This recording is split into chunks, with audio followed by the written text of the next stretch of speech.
after that terrible incident happened, we finally got to come home, and we moved to Kuwait. We came home, but still not quite home yet because you have a demob process you have to go through, and that's 7 to 10 days of briefings and debriefings, and everybody in the world you can think of comes to give you all this great information about the benefits that you have and all the good stuff that's out there for you as being a returning soldier. The bad thing is they stick you in a room with 100 people and it's 90 degrees on the inside of the room, and your basic thoughts are, I just want to go home, and don't really think about the benefits that are there. You have the VA come and they talk to you about the benefits, the American Legion, the VFW, anybody you can think of, and everybody's got a stack of brochures or papers. TRICARE. Yeah, TRICARE comes to talk to you, and everybody gives you a stack of stuff, so the time you leave, you're walking out with a stack of papers this big, and that now you got to find a place to carry home. And but again, the basic mindset is I just want to go home, so you really don't pay attention to that stuff at that time. You don't reach out for the medical benefits that are there. And if you do reach out for those medical benefits, well, now you've gone from 7 to 10 days, or you may be stuck at the MOB site for an additional 30 days, 60 days, 90 days, and nobody wants to do that, so they kind of push their problems that maybe they are aware of to the side, and those that are not aware of the problems, whenever they come home, basically you get 6 months of TRICARE services provided to you to where you can go to your local TRICARE provider, but you may not realize you have something wrong until after that 6 months has already expired, and by that point, now you're out on your own, and some people don't have insurance or whatever, so the whole demobilization process is in my opinion, kind of broke.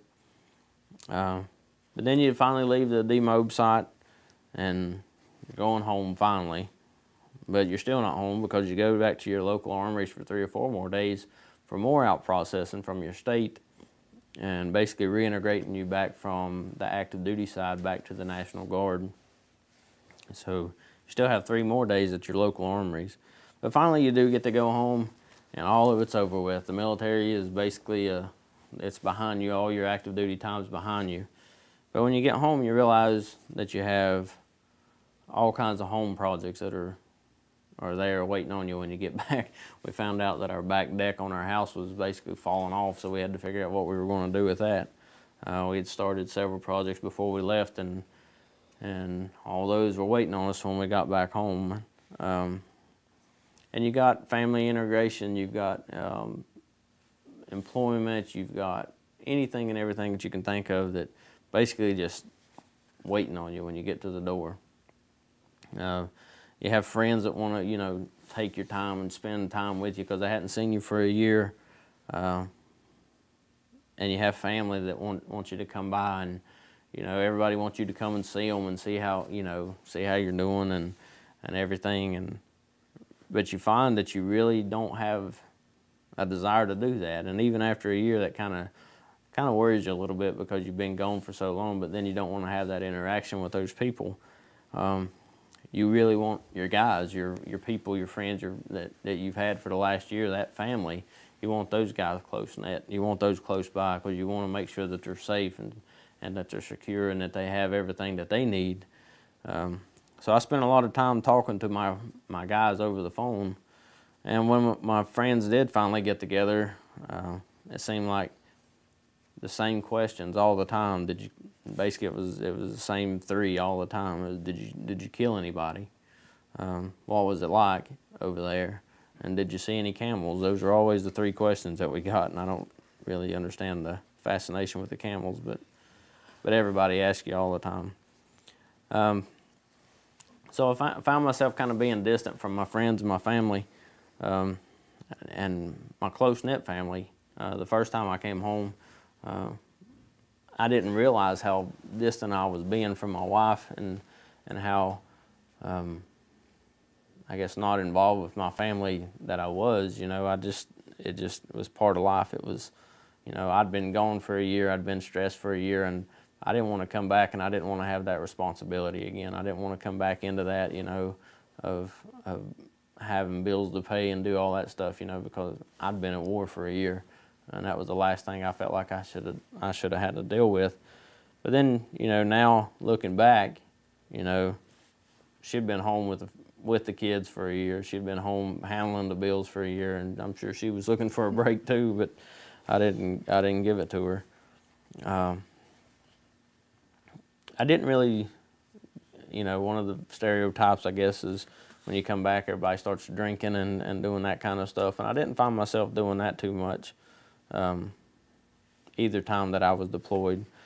The second time I came home, like, we'd been deployed together, and I kind of made it a point to not do what I did the first time. I wanted to be involved with my family and friends and everything, but even with that, you know, I still, whether I wanted to or not, I was still distant. I found that since I've been home, you know, I mentioned earlier that I have a constant ringing in my ears. I can't sit in a group of people without knowing every person in the room, without knowing if somebody new's come in. I can't sit with my back to basically to the door. I got to know what's going on all the time. Trash on the roadside, if it's a bag of trash on the roadside, to me it's the same thing as a possible IED threat.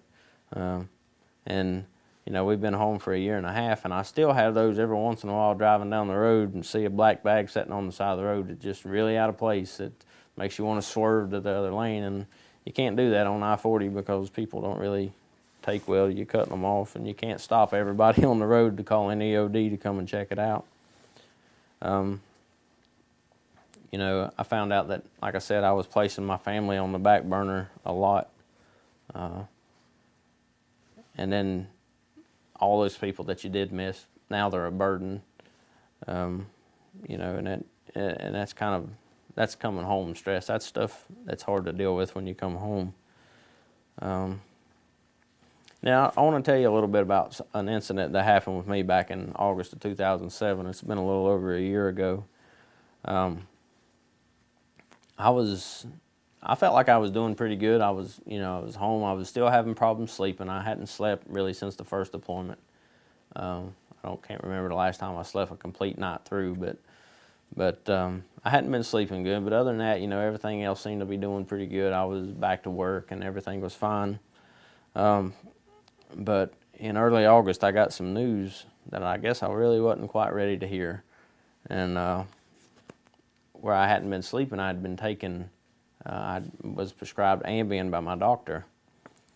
And I felt like that I just needed to rest, that if I just went to sleep, that maybe it would all go away, and when I woke up, things would be different.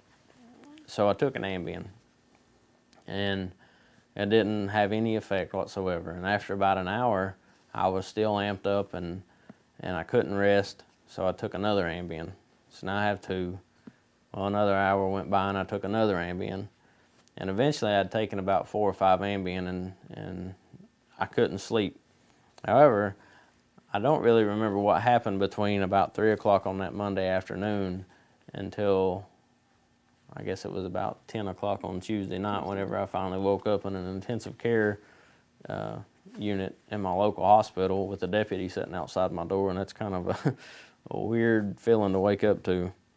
I had no idea what had gone on, and to this day I still don't have any personal, I don't remember what happened. The things that I was told was that I'd function normally, just like everything was fine. I actually drove my truck, got up and got dressed like I was going to work and everything, and I drove my truck and put gas in my truck and came back home, and I didn't go to work. And before it was over with, when I finally did lay down to go to sleep, I laid down with a loaded pistol, and then I guess the deputies came and found the pistol and everything, and they took me to the hospital. Whenever I did finally come to and realize that I did have a problem and I did need to talk to somebody, my first thoughts were I wanted to talk to somebody that was military, somebody that understood what I was going through. And from everything that I understood, the VA was the best source that I could have went through. So we contacted the VA in our local area, and they didn't have any beds or anything that was available to me at that time. And in fact, the entire state, the closest bed I could get was about 4 hours away, and it was not available until about 5 days later, which meant I had to stay in my local hospital for an additional 5 days. But in the neighboring counties, there was a mental health that I could have went to. It was a civilian provider, and rather than staying in the hospital for an additional 5 days, I opted to go to the civilian side of it. I wasn't really excited about it because, again, I was military, they were civilian. I'd been to war, they hadn't been to war. They wasn't going to know what was going through my mind. You know, those are all the things that I thought about. Well, come to find out that basically there was a lot of people that were there that had similar experiences, maybe not combat related, but traumatic events or whatever that had gone on, that we did have common interest, and we did have common milestones that we were battling. And it was a great help, and the civilian side did an outstanding job. And what I found the best thing was that they listened. It was that they didn't try to tell me that something was wrong. I knew something was wrong, but they didn't tell me something was wrong. They listened to what I had to say, and I got the help that I needed. Later on that year, 2 other soldiers in December, actually, we lost 2 other soldiers to suicide. Basically, they were a week apart. One soldier had accidentally overdosed and lost his life. The other soldier was another IRR soldier. He was the gunner in the truck where Sergeant Wallace, the gunner who was killed from the IED blast, he was the gunner of that truck. And for whatever reason, they switched places. Sergeant Blaylock had switched places with Sergeant Wallace that night. And Sergeant Blaylock shot himself 6 months after we come home, dealing with the grief and the burden.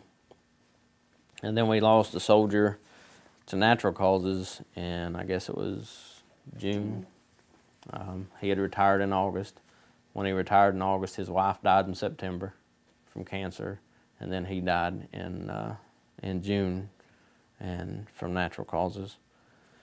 And then we had another suicide take place in July. All this was within a year that we came home. Had another suicide within July. And this soldier was still active in the military. He had got promoted, moved to another unit,